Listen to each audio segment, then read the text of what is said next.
Hello friends, வணக்கம். இன்றைக்கி நம்மளோட எம்மி ஸ்பேசி தமிழ் கிச்சனில் ஒரு அருமையான மீன் குழம்போட வஞ்சரம் மீன் ஃப்ரையோட லஞ்ச் மெனு தாங்க பார்க்க போகிறோம். வாங்க வீடியோக்குள்ளே போகலாம். இது வரைக்கும் நம்மளோட எம்மி ஸ்பேசி தமிழ் கிச்சனை சப்ஸ்கிரைப் பண்ணலாம், சப்ஸ்கிரைப் பண்ணிக்கோங்க, பெல் ஐக்கானை கிளிக் பண்ணிக்கோங்க. இந்த மத்தி மீன் குழம்பு வீடே ஒரு கம வாசனை அப்படி அள்ளிக்கிட்டு போகுதுங்க. அந்தளவுக்கு டேஸ்ட் ரொம்பவே நல்லாயிருக்கும். இந்த வஞ்சரம் மீனுக்கு வந்துட்டு மிளகு, சீரகம், பூண்டு இதெல்லாம் மிக்சியில் அரைச்சிட்டு அப்புறம் காஷ்மீரி சில்லி பவுடர் போட்டு பெசரி வச்சுருக்கேங்க. எப்போவுமே நான் ரெடிமேட் பவுடர் வந்துட்டு யூஸ் பண்ண மாட்டேன் மீன் பொரிக்கிறதுக்கு. இப்போ வந்துட்டு உழ வச்சாச்சு. அரை மணி நேரத்தில் பண்ணி முடிச்சிடலாம் இந்த லஞ்ச் மெனு. இப்போ வந்து மத்தி மீன் வந்துட்டு நல்லா கழுவி சுத்தம் பண்ணி வச்சுருக்கேங்க. இது எவ்வளோ ஒரு பளிச்சுட்டு இருக்குன்னு பாருங்கள். இது வந்துட்டு எப்படி க்ளீன் பண்ணுறது இந்த மாதிரி அப்படின்னு சொல்லிட்டு நான் இன்னொரு வீடியோவில் சொல்கிறேன். இப்போ அரிசி ஊற வச்சாச்சு.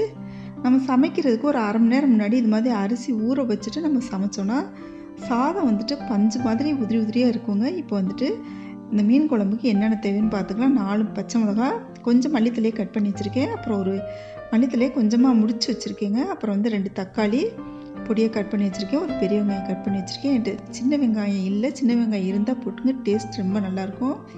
இப்போ ஒரு பெரிய எலுமிச்சம்பழம் அளவுக்கு புளி எடுத்துக்கலாம். இந்த புளியை வந்துட்டு கொஞ்சமாக வெதுன்னு தண்ணி ஊற்றி ஊற வச்சுக்கோங்க தனியாக ஒரு பாத்திரத்தில். இப்போ மண் பாத்திரத்தை வச்சுட்டு நல்லெண்ணெய் சேர்த்துக்கலாம். எப்போவுமே இந்த புளிக்குழம்பு, மீன் குழம்பு, காரக்குழம்பு இது எல்லாத்துக்குமே பார்த்திங்கன்னா நல்லெண்ணெய் சேர்த்து செஞ்சிங்கன்னா அதோட டேஸ்ட்டே ரொம்ப அருமையாக இருக்குங்க. அதுலேயும் மண் பாத்திரத்தில் நம்ம வந்து மீன் குழம்பு வச்சுக்கோங்க, அதோட டேஸ்ட் சொல்லவே முடியாது. அவ்வளோ ஒரு டேஸ்ட்டு அள்ளிக்கிட்டு போகும். இந்த மண் பாத்திரம் வந்துட்டு நல்லா காஞ்ச பின்னாடி எண்ணெய் ஊற்றியாச்சு. இப்போ புளி கரைச்சி ரெடியாக வச்சாச்சு.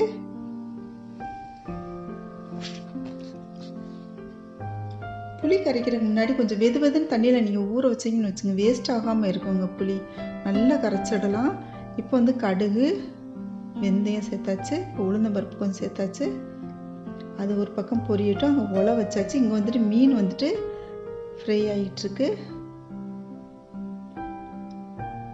இப்போ மிளகாத்தூள் சேர்த்தாச்சு வாசனைக்காக. இப்போ வந்துட்டு வெங்காயம், தக்காளி நம்ம அந்த எண்ணெயில் சேர்த்துக்கலாம். சேர்த்துட்டு இதை நல்லா சாஃப்ட் ஆகுறது வரைக்கும் வதக்கி விட்டுக்கலாங்க. இப்போ கருவேப்பிலை சேர்த்துக்கலாம். நீங்கள் இந்த முறையில் மீன் குழம்பு வச்சு பாருங்கள், டேஸ்ட் வந்துட்டு ரொம்பவே அருமையாக இருக்கும். இப்போ உப்பு சேர்த்துக்கலாம். இந்த உப்பு சேர்த்த பின்னாடி பார்த்தீங்கன்னா தக்காளிலாம் நல்லா கரைஞ்சி வந்துடும். அப்போ தான் அது அந்த வாசனை டேஸ்ட் எல்லாமே வந்துட்டு குழம்போட கலந்து குழம்பு ரொம்ப டேஸ்டியாக இருக்கும். இப்போ உலை நல்லா காஞ்சிடுச்சு. எப்போவுமே தண்ணி நல்லா கொதி வந்த பின்னாடி தான் அரிசி போடணும். முன்னாடியே நம்ம அரிசியை போட்டக்கூடாது எப்போவுமே.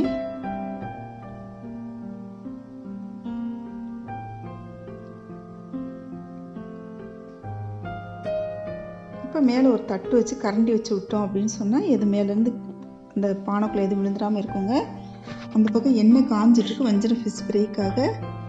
இப்போ வந்துட்டு தக்காளி வெங்காயம் நல்லா வதக்கி விட்டுக்கலாம். பச்சை மிளகாயும் சேர்த்தாச்சு. பச்சை மிளகாயும் சேர்த்துட்டு நல்லா வதக்கி விட்டுக்கலாம். இப்போ மீன் பொரிஞ்சிட்டு இருக்கு பாருங்கள். ஒவ்வொரு பெரிய மீன் பீஸாக இருக்கிறதுனால ஒவ்வொரு மீனாக போட்டு எடுத்தோன்னா ஃப்ரீயாக நல்லா பொரிஞ்சிடும்ன்றதுக்காக ஒவ்வொரு மீனாக போட்டுக்கோங்க. மஞ்சள் பொடி போட்டுக்கலாம் குழம்புக்கு. அதை நல்லா வதக்கி விட்டோன்னு வச்சுக்கோங்க. மஞ்சள் பொடி நம்ம மிளகாப்பொடி சேர்க்குறா இருந்தாக்க இது மாதிரி வதக்கி விட்டுட்டோன்னா குழம்பு வந்து நல்ல ஒரு கலர்ஃபுல்லாக இருக்குங்க. இப்போ வந்து புளித்தண்ணியை சேர்த்துக்கலாம். அதோட புளித்தண்ணியை சேர்த்துட்டு எல்லாமே கலந்து விட்டுக்கோங்க. இந்த குழம்பு பொடி வந்துட்டு நான் மிக்ஸி ஜாரில் வறுத்து ஃப்ரெஷ்ஷாக அரைச்சி வச்சேங்க. வாசனை பார்த்தீங்கன்னு வச்சுக்கோங்க, அவ்வளோ ஒரு சொல்லவே முடியாது. வீடே அந்த வாசனை நிறைஞ்சிருந்துச்சு. ரொம்ப நேரம் வரைக்கும் இந்த வாசனை போகவே இல்லைங்க, அவ்வளோ ஒரு வாசனையாக இருந்தது.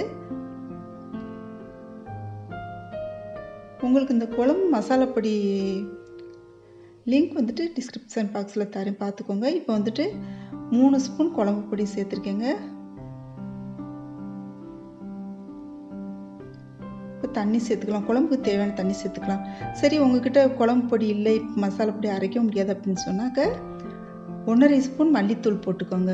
1.5 ஸ்பூன் மிளகாய் பொடி, ஒரு அரை ஸ்பூன் அளவுக்கு சீரக பவுடர் போட்டுக்கோங்க.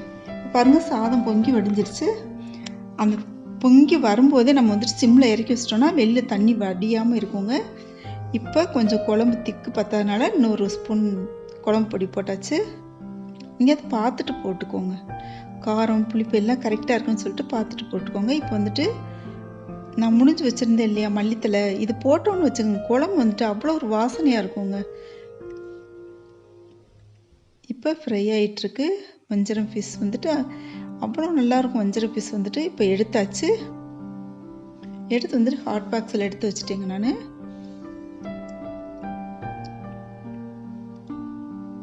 இது வந்துட்டு வெளியே கிறிஸ்பியாகவும் உள்ளே சாஃப்டாகவும் அவ்வளோ ஒரு நல்லா இருந்ததுங்க இந்த வஞ்சரம் ஃபிஷ் ஃப்ரை. இப்போ வந்துட்டு ரைஸ் வடிக்க போகிறேன். இப்போ அடுத்த மீன் போட்டாச்சு. இப்போ பாருங்கள், குழம்பு நல்லா மீனே போடலை, ஆனால் அவ்வளோ டேஸ்டியாக இருக்குது பாருங்கள். இந்த வாசனை நம்ம வீட்டில் நம்ம அரைச்சி வைக்கிறது பாருங்களேன். நீங்கள் இந்த மாதிரி மிக்ஸி ஜாரில் நீங்கள் அரைச்சி வச்சிங்கன்னு வச்சுக்கோங்க, நீங்கள் ரைஸ் மில் போய் மசாலா பொடி அரைக்கவே மாட்டீங்க, அந்தளவுக்கு டேஸ்ட் ரொம்ப நல்லாயிருக்கும். இப்போ மீனை வந்துட்டு குழம்புல சேர்த்தாச்சு.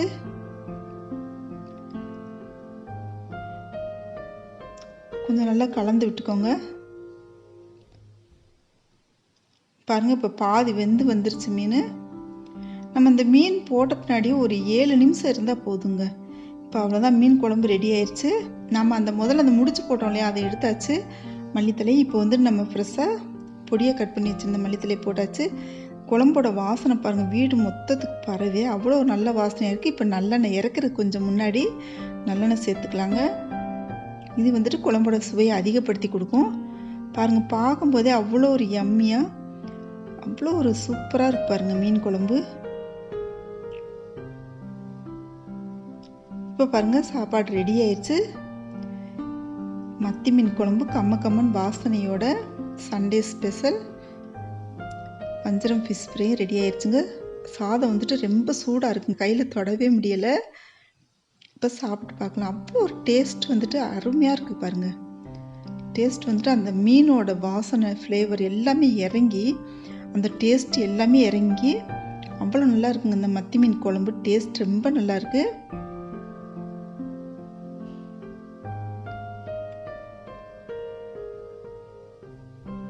ரொம்ப சூடாக இருக்கிறதுனால என்னால் எடுத்து சாப்பிட முடியலை.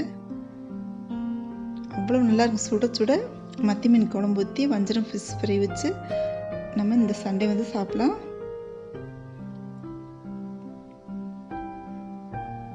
இந்த வஞ்சரம் ஃபிஷ் வந்துட்டு வெளியே கிறிஸ்பியாகவும் உள்ளே சாப்பிட்டோம், அவ்வளோ ஒரு டேஸ்ட் ரொம்ப நல்லா இருந்ததுங்க. உங்களுக்கு இந்த ரெசிபி பிடிச்சிருந்துச்சுன்னா, இந்த லஞ்ச் மெனு பிடிச்சிருந்துச்சுன்னா, நம்மளோட சேனல் இது வரைக்கும் சப்ஸ்கிரைப் பண்ணலைன்னா சப்ஸ்கிரைப் பண்ணிக்கோங்க. பெல் ஐக்கானை கிளிக் பண்ணிக்கோங்க. ஃப்ரெண்ட்ஸுக்கு ஷேர் பண்ணுங்கள், லைக் பண்ணுங்கள், கமெண்ட் பண்ணுங்கள். தேங்க்யூ.